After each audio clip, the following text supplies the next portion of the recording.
every single tech has its own limitations, right? So instead of actually sticking to one of the tools, you can use multiple tools to come with a bigger solution or like a process or automation. And I wanted to ask you, if someone isn't in tech savvy, what's the easiest way to start leveraging AI automations?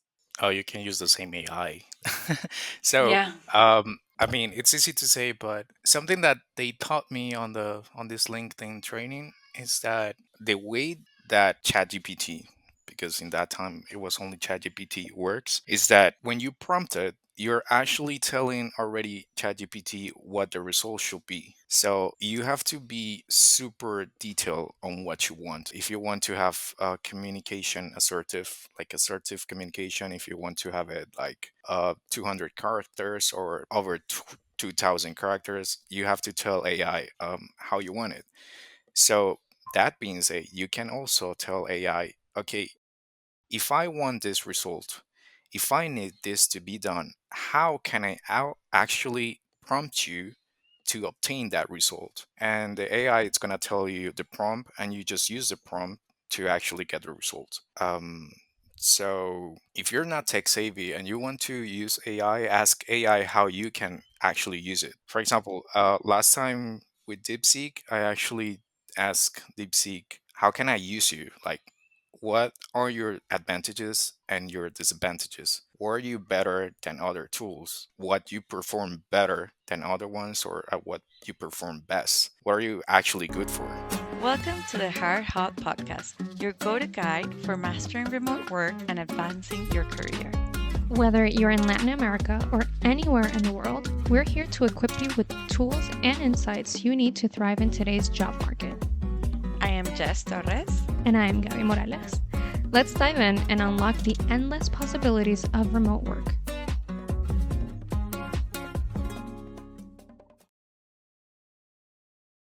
With many careers rising in popularity in the remote work, the automation seems to be one of that's stepping ahead of the rest. With all of the AI applications that have been developed for this profession, we dare to ask, is it a gold mine of opportunities or just a bubble waiting to burst? That's what we're diving into today. The world of digital marketing is evolving faster than ever.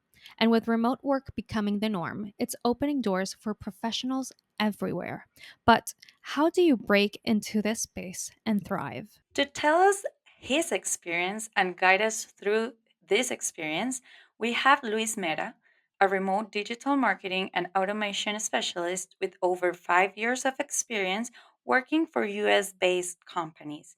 He is an expert in optimizing workflows using tools like Go High Level, Zapier, and Microsoft Power Automate. And he knows firsthand how AI is reshaping digital marketing.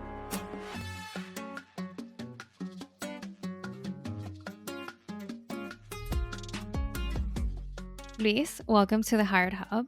Before we jump in, can you tell us a bit more about your journey? Like, how did you get started in automations? Hi, Gabby. Hi, Jess. Thank you very much for having me here. It's funny how it actually started because I was actually working for a call center. 2018, maybe. I was working for a call center.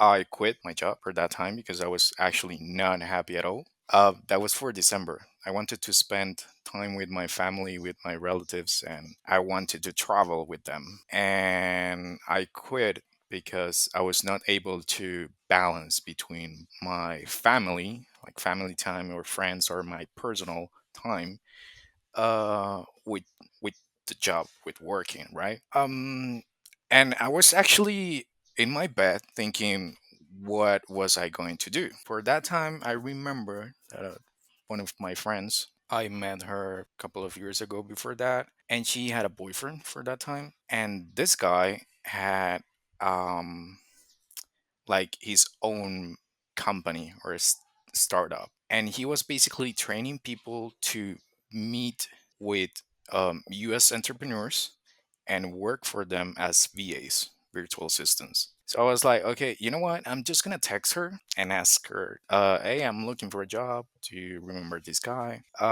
She told me about the guy. They actually broke up for that time. So I was like, okay, well, here I go. I jump into his website. I filled a form, and that's how everything started. He actually trained me for a couple of months, and then one of his clients hired me as a VA for a digital marketing agency. Wow, what a story. Sometimes you can't imagine what life has for you. But let's talk a little bit more about the real game changer, which is automation and AI. Some it's replacing jobs, others say it's creating more opportunities, right?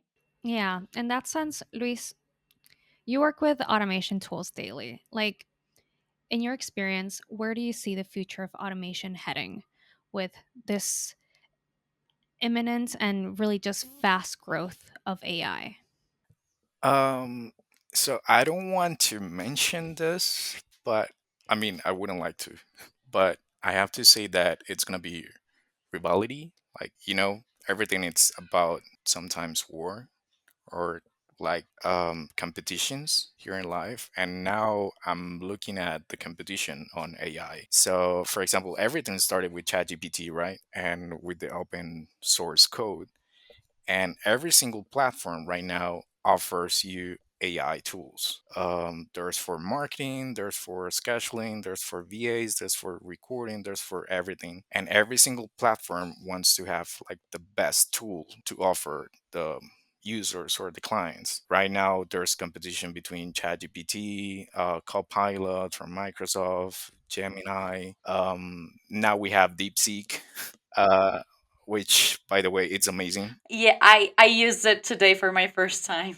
I have been using it. I use Claude too, but some of them have limitations also. So you see, like, how every single company wants to develop the best tool with AI, but you need to understand that every single tech has its own limitations, right? So instead of actually sticking to one of the tools, you can use multiple tools to come with a bigger solution or like a process or automation.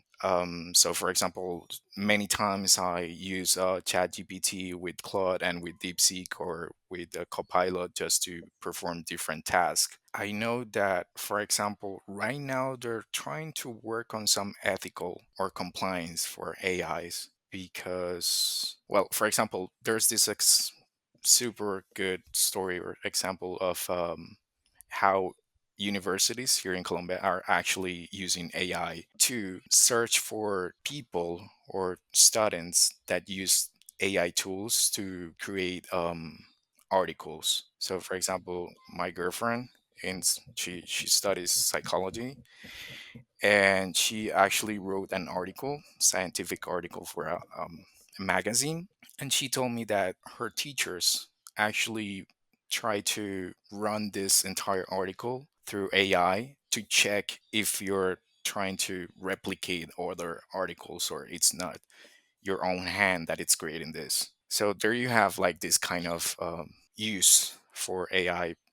Some other people, well, you actually get a lot of emails on your inbox that have been written by AI or people using AI just to text you, to email you. So it depends. Like right now with this article and trying to build this compliance, I remember that I was having a LinkedIn course. I was on a training from LinkedIn Learning, and they tell you how AI works, advantages and disadvantages. But also, they tell you that for now, there's no ethical use for AI. So, for example, as in every single government or in the entire planet, they have groups that try to have like that are law for something. Like you have the law for health, you have the law for economy, you have this kind of departments or roles or groups.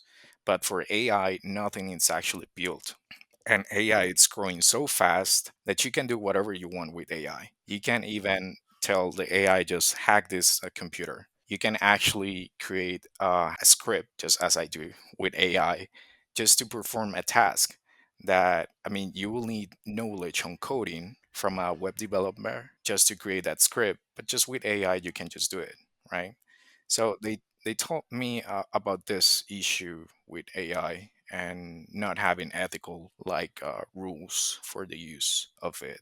Yeah, and I think we see AI driving automation. It's growing really fast. Sometimes we cannot imagine how fast it will keep growing, and it will, from one part, make our work easier, more efficient, and even more personalized. But on the other hand, as you said, we don't know the ethical part of the AI. How could it affect, right? And I think that for job seekers, also means two important things. Like, first, some manual jobs might disappear as AI takes over this repetitive work. However, I think this is also creates new job opportunities for people who know how to work with AI automation tools like you, right? Like, companies will need employees who understand how to manage, improve, and use AI um, to get the best results. And second thing is that learning AI and automation work will be like a big advantage. Even if you're not in tech,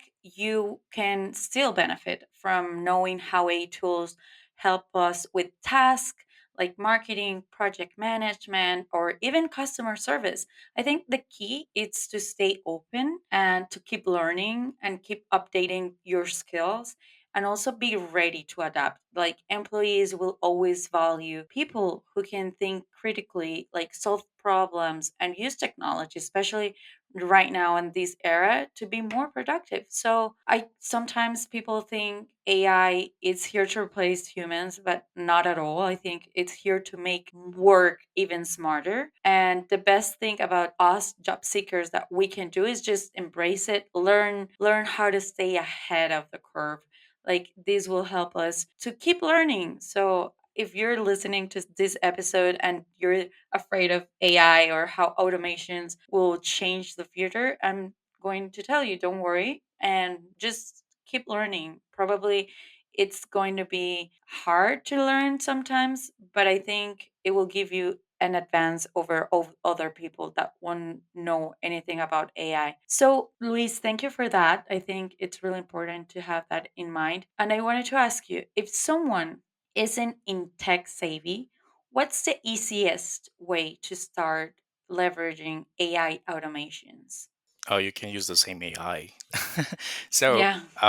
I mean, it's easy to say, but something that they taught me on this LinkedIn training is that the way that ChatGPT, because in that time it was only ChatGPT works, is that when you prompt it, you're actually telling already ChatGPT what the result should be. So you have to be super detailed on what you want. If you provide the AI with an example of what you want, the AI is actually going to provide that to you. But if you just prompted something so general as draft me an email, it's going to be an email about anything, right? So you need to tell the AI what you exactly want, how you want it. Another great tip that I got was having multiple versions of what you want. So do not just give AI, draft me one email, tell AI to draft you three emails with this tone of voice.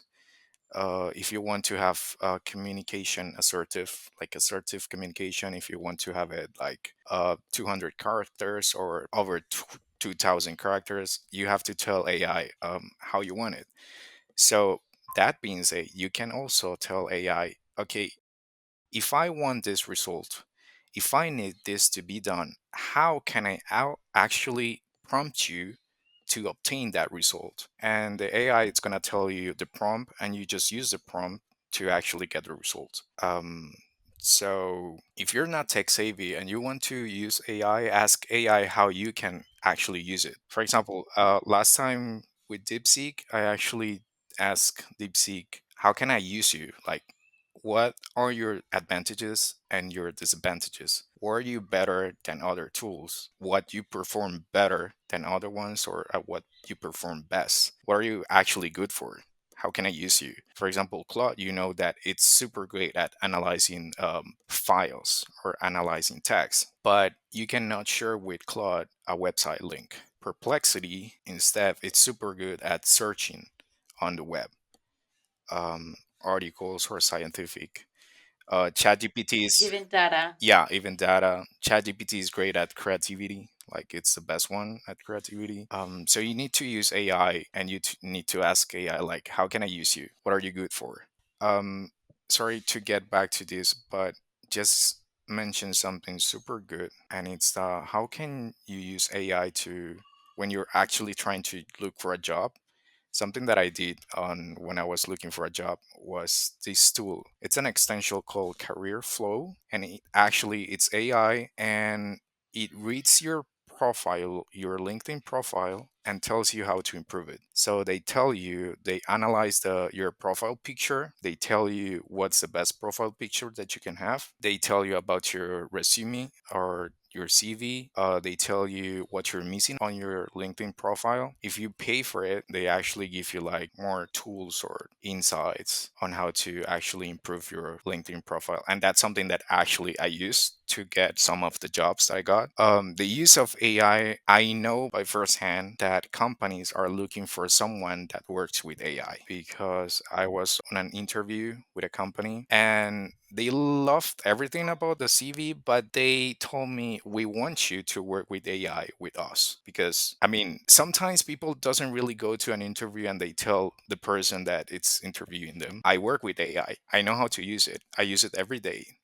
Because maybe you're afraid, right? But you don't have to be afraid of AI. You should, as you said, Jess, you have to use it for your advantage. I know how to use AI, and we know in the market that that company is competing with another company that uses AI, and maybe they do not have anybody on their team that uses AI. So you already are using their pain point as an advantage. Make it your best friend. Yeah, it's actually, well, actually, I have like three best friends on my computer every single day. Yeah. And really talking about that, I think AI knowledge nowadays is essential for many kinds of roles, but specifically those in automations, those in marketing. Anything that's digital right now benefits a lot from AI. So if you're not tech savvy, I know that it's scary to learn something new, but the best thing that you can do is embrace the change and learn about it. And like Luis says, like you can really take a lot of advantage about AI to learn how to use AI. To recap those steps that you mentioned, Luis, you said first, before actually using the AI, is knowing how to prompt it, knowing exactly what you want to ask for it. So, really identify those tasks that you want it to do for you, and try to really know very well how do you want to prompt it so it can manage that request for you. And then don't be scared to use those platforms. Start off with something simple, with something that's at hand for all of us, like ChatGPT, like Bard, Gemini, I mean, and all those tools that are very at hand today. I would also say when it comes to automations, if you're not tech savvy, just try those that are no code automation platforms like Zapier and Notion. Like those are very easy to start using, to start understanding some automations, and then start small and then learn gradually. Like we're not expecting, and even though AI is evolving very quickly and automations are also changing so quickly thanks to AI, that doesn't mean that you have to learn everything from one day to another. So take it easy on yourself, establish a schedule where you learn gradually every day a little bit. Luis, to close off today's conversation, how do you think job seekers can prepare for an AI driven future in automations? Well, maybe they can Google actually for free resources or free tools or free courses because I know that, for example, there's something called 101 prompt from Google, and they actually teach you how to actually prompt an AI, basically using Gemini. But you can use the same resource or same insights to actually learn how to prompt any AI. Another thing that I can say is that as you mentioned, start small. You have like a huge resource right now that you can use it wisely for your benefit, for your own benefit. I mean, when I started this journey, I had to use Google Apps Script, which is something super complex to use if you're not a web dev. And I had to do some research on YouTube, forums and articles. there was no chat gpt for that time, but now you can just ask chat gpt or any other ai how to do it, and it will actually walk you through. Another great example on how to use it, it's maybe when you say start small. It's like, I remember that I created with Zapier and with I was supposed to perform like multiple tasks into one simple code, but I was having errors every single time that I was running the entire script or the entire code. So what I did was like just grab the first task that you need to do. Then once it's successful, you grab the second task by separate. Once you're done with all the tasks that that script or the code needs to perform, you tell the AI, okay, I have this code that is doing this, I have the other code that is doing this, I have this, and they're all working perfectly. So I need to implement them all together. And then you have like the entire process written. And that's how it actually worked. But I was actually stressing myself for over 2 days until I understood, like, okay, let's go small. Let's go task by task. Let's use it first for this one, then the second one, and then we just mix it. I mean, to actually study or understand how AI works, you have it already there. You can ask her or you can ask it. Yeah, and I think also like the mindset, it's really important. Like build a growth mindset where you're continuously learning. That's the key. I think it's one of the parts where you start being curious because the tool is already there. It's just that you have to stay curious and keep updating your skills through online courses as Luis Mera did and how he's sharing with us, also certifications, also networking. Networking, it's actually really important. And even if you're not in a tech role, gaining basic knowledge of AI tools, data analysis, or automation platforms could help you stay competitive and open new opportunities. We never know if you start in digital marketing and then you change to AI automations as Luis did. So I don't know, we just recommend you to stay agile, like also looking, being curious always, and see what the job market it's how it's rapidly evolving. So engage with professional communities and attend webinars and just stay open to new career paths, which AI can lead you into new world. So thank you, Luis, so much for this time. It has been a great conversation. Thank you for having me here. And can I say something before leaving? Yes. Yeah, sure. Use free resources, like use the, I mean, I remember that I have a free account for Zapier, a free account for Make, a free account for every single of these AIs or platforms, and you start building your own processes or automations. So when you actually land to a client or to a company on a job interview, you can tell them like, yes, I have experience working with it. I have experience doing this. For example, one time they asked me, do you have experience with budgets? I'm like, well, I do it for my own budget. Does that, I mean, I have experience with my own budget. Does that work for you? Yes, of course. So that's something that you can use. Just start creating your own automation with Zapier, with the free tools or the free resources. If you need to create something on another platform, create it for free. And then you start building your own automation and you know how it works and what you can do and what you cannot. And actually, for every single free version of the platform, you get some limited time, like, I don't know how to call it. Like a trial. Yeah, you get the trial and they give you the premium access for a limited time. So just use it as the must. That's something that you can do too. Yeah, it's very important to just stay curious and learn as much as possible about these tools. Luis, thank you very much. We're pleased to have learned so much about AI related work and automations, the future of this profession, and of course, its present. And that's a wrap for today's episode. Thank you for tuning into the Hired Hub. If you found this conversation valuable, share it with your friend who is looking to break into the automations field, AI driven field, anything that may be related to this episode's topic. Until next time, I'm Gabby. And I'm Jess. Don't forget to follow us on social media. Just turn on all of the notifications. And if you have any questions for Luis Mera, just please leave it in the comments below. We'll be really pleased to see what's in your head and how can we help you with this topic. So we post each week to help you build a better work life. Amazing. Thank you for joining us and see you next time. Thanks for tuning into the Hire Hub. If you loved today's episode, subscribe, comment, and share. Remember, success in remote work is within reach. We've got your back. See you next time.